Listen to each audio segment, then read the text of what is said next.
Welcome back, everybody, to another Microreflections for the 21st century. And these are a collection of introspections to shift your daily perspective. And if y'all like some of the passages that I explore in here, that I riff on, that I jam on, that I improvise on, and kind of peel apart and kind of sprinkle it out there with different meanings and frameworks, then click on the link in this email and you can sign up to receive a call from a member of our micro board to join our 12-week microdosing masterclass, where we teach a lot of these topics along with a functional medicine doctor, an ethnobotanist, a psychedelic integration coach, and a clinical psychotherapists, going into the depths of our psyche and our souls and helping us understand what it really means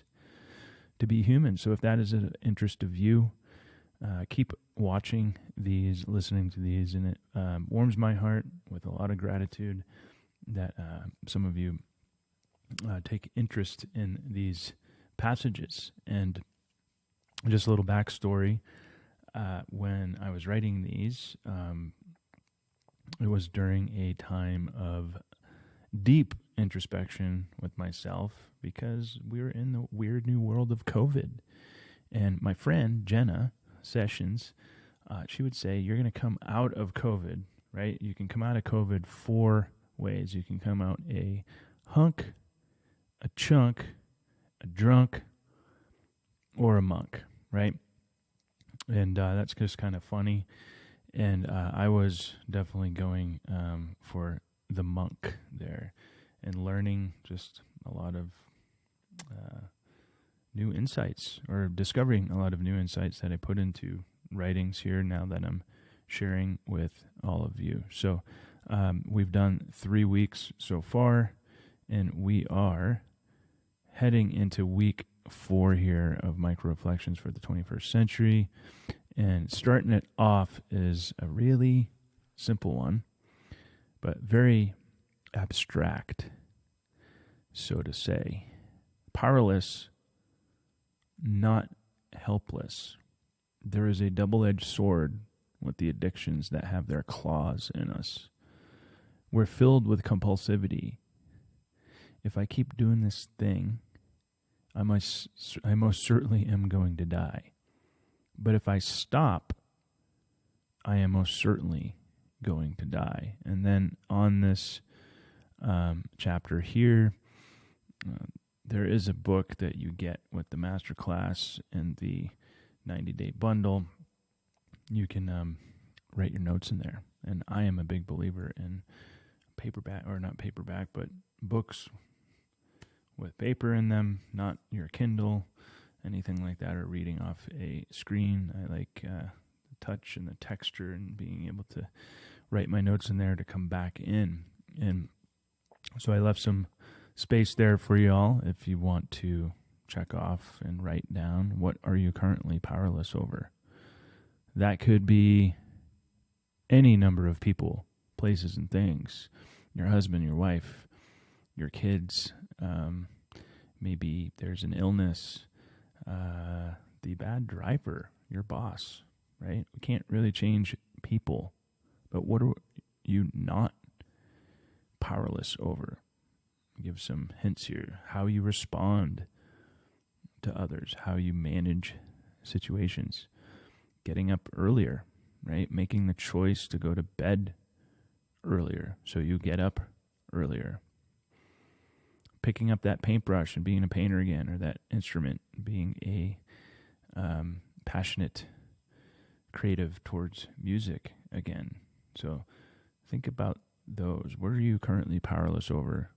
What are you not powerless over? And just write on that. So there is that double-edged sword. So the double-edged sword is, we're going one direction.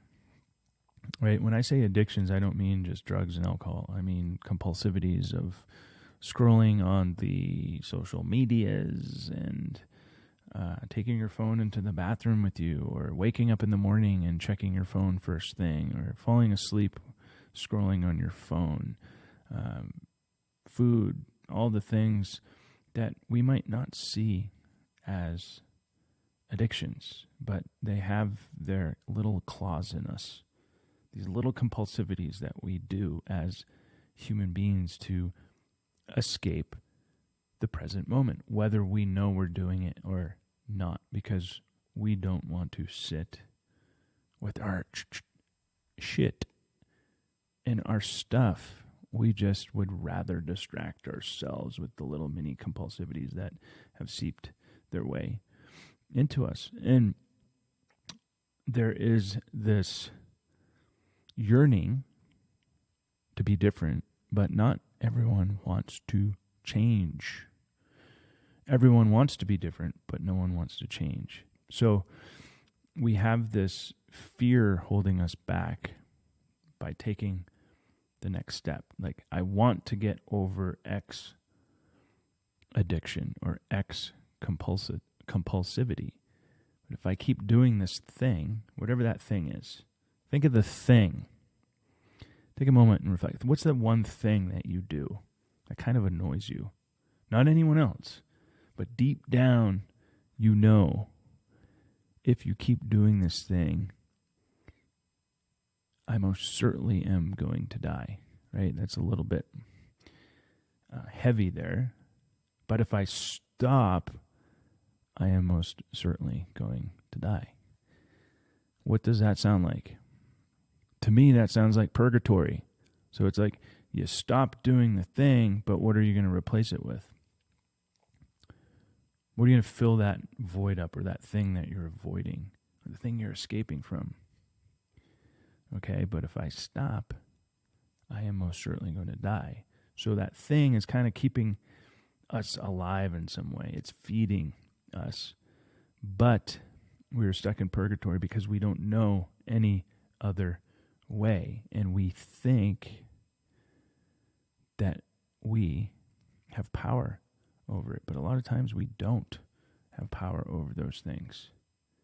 Okay, because it's usually some external force that is pressing against us, and we don't always want to look within and find that thing and blast it open and transcend it. So this one is a little bit abstract, but it gets you to think in the ways of, if I'm microdosing, to reflect on what are the things you are powerless over, and what things do you have some sort of power.